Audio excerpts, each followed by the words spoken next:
Trusted my wife for 4 years. But what her best friend did next. At 38, I believed I had mastered the art of reading people.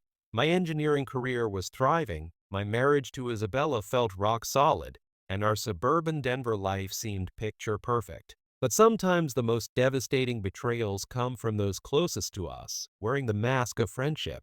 What I discovered about human deception would shatter everything I thought I knew about trust. Isabella's college best friend Serafina was what you'd politely call a force of nature. From our first meeting at a backyard barbecue, I sensed something predatory beneath her charm.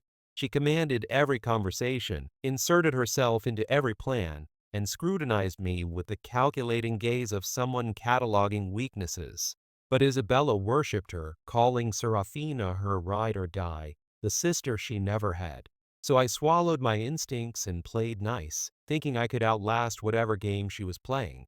The wedding planning revealed Serafina's true colors like acid on metal. After I proposed to Isabella following 4 years of dating, the engagement bliss lasted exactly 2 weeks before Serafina began her campaign of control. First, she declared our sage green and cream color palette absolutely tragic and demanded we switch to her preferred burgundy and gold. When I suggested we stick with our original choice, she actually gasped and said I was clearly trying to erase Isabella's personality from her own wedding. Then came the vegan menu demand. According to Serafina, half our guests were probably plant-based and would be devastated by our planned dinner selection. This was complete fiction. We had maybe 3 vegetarians total, but Isabella started second-guessing everything. The final insult came when Serafina announced she deserved her own processional moment before the bridesmaids, claiming her decade of emotional support for Isabella warranted special recognition. I watched my fiancé crumble under this psychological manipulation, nodding along to increasingly absurd demands. When I tried to intervene, explaining this was our wedding, not Serafina's performance art, Isabella accused me of being controlling. The word stung because it was so deliberately chosen, so calculated to make me back down. And it worked. Serafina got her grand entrance, strutting down the aisle like she was the bride, while my parents exchanged horrified glances from the front row. Marriage didn't diminish Serafina's influence, it amplified it. Every weekend plan, every restaurant choice, every decision required her consultation. Isabella couldn't pick a movie without texting Serafina first. When I gently suggested we needed boundaries, Isabella's defensive walls shot up instantly. She's been through everything with me, she'd say, as if their history justified this bizarre 3-way marriage we'd somehow created. The breaking point came 18 months later when Serafina's 2-year relationship imploded. She arrived at our doorstep on a Friday night, mascara streaked and clutching a duffel bag, wailing about her boyfriend Tyler's sudden departure. What I thought would be a single night of comfort stretched into a month-long occupation of our guest room and our entire lives. Serafina transformed our peaceful home into chaos incarnate.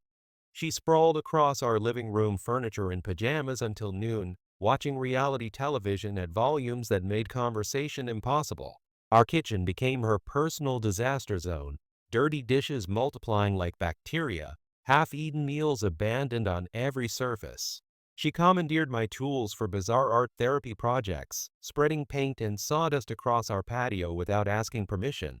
When I finally demanded she leave, citing the obvious truth that a month was more than generous, Serafina turned the situation into high drama. She accused me of heartlessness, of not understanding trauma, of being the controlling husband she'd always suspected I was. Isabella, predictably, folded under the emotional manipulation, begging me to be patient just a little longer. It took every ounce of authority I could muster to hold firm, and Serafina finally departed in a storm of accusations and threats. But Serafina's most devastating weapon was still to come, and it arrived on an ordinary Saturday afternoon while Isabella was at their weekly brunch.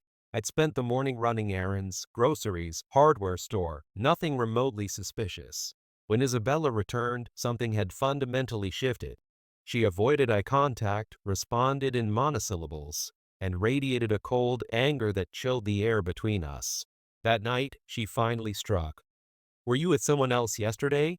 The question hit me like physical violence, so unexpected and cruel that I actually laughed before I saw her serious expression. According to Isabella, Serafina had witnessed me in a parking lot, locked in passionate embrace with another woman, wearing my distinctive brown leather jacket near the main street shopping center. The accusation was simultaneously specific and absurd. Yes, I'd been at that shopping center, buying milk and bread. Yes, I'd worn that jacket. It was October and cold.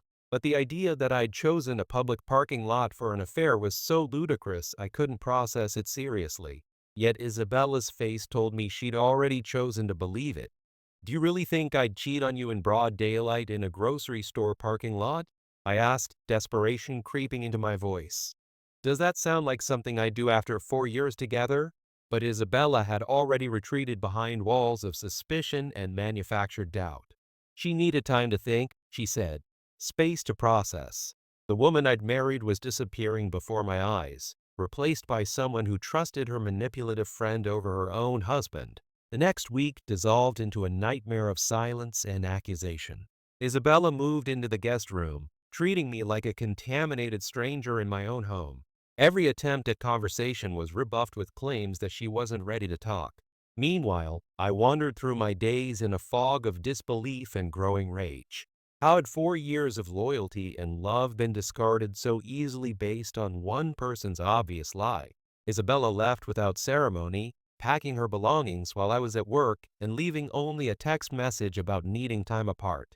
The lawyer's papers arrived the next morning, cold and final as a death certificate.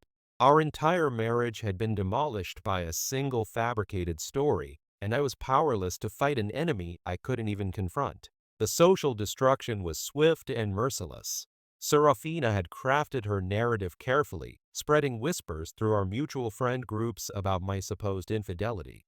Former friends began avoiding me, their discomfort palpable when forced into conversation. Family members started asking pointed questions about working on myself and what really happened.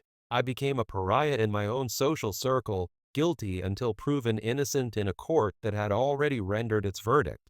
For 3 months, I lived in this limbo of manufactured shame and isolation. The rage burned constant and cold, directed not just at Serafina's calculated cruelty, but at Isabella's willingness to believe it. If trust could be destroyed so easily, perhaps our marriage had been more fragile than I'd ever realized. Perhaps I was better off discovering this now rather than years later when the stakes were even higher. Then Sophie contacted me. I barely remembered her from a party years earlier, but her message cut through months of confusion with surgical precision. I know Serafina lied about you. Can we talk? The proof she showed me transcended my darkest suspicions about human cruelty. Text messages between her and Serafina revealed not just the lie, but the glee with which it had been crafted. Claire has finally left him.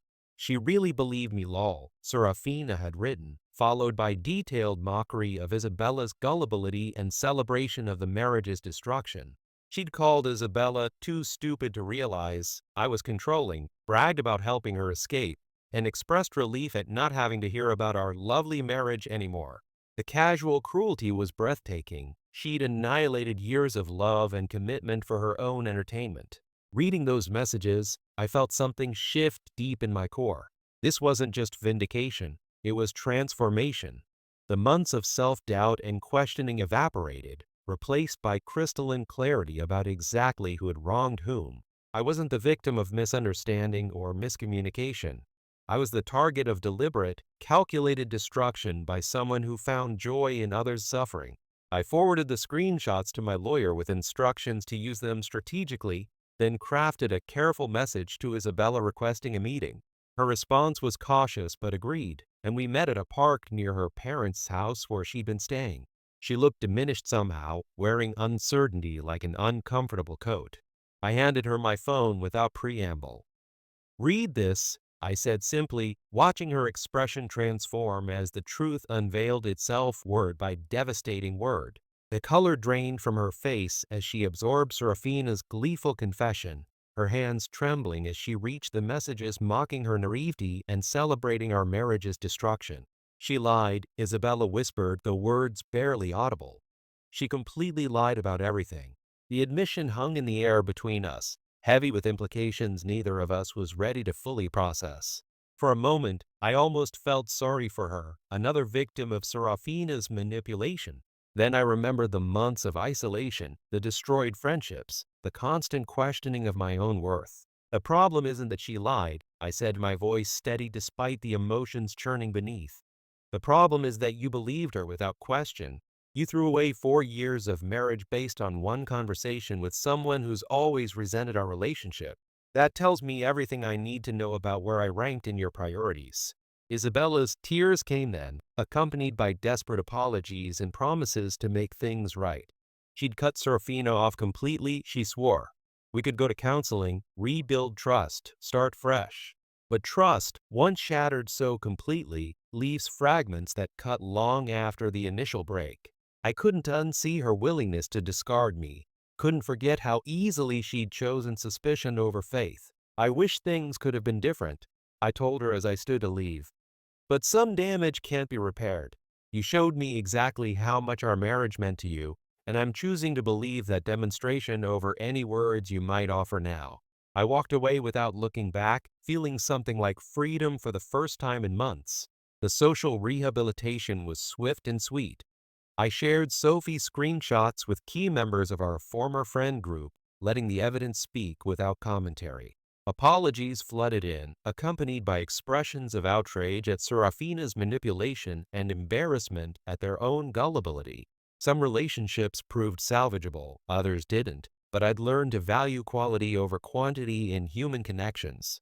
Serafina's downfall was spectacular in its completeness.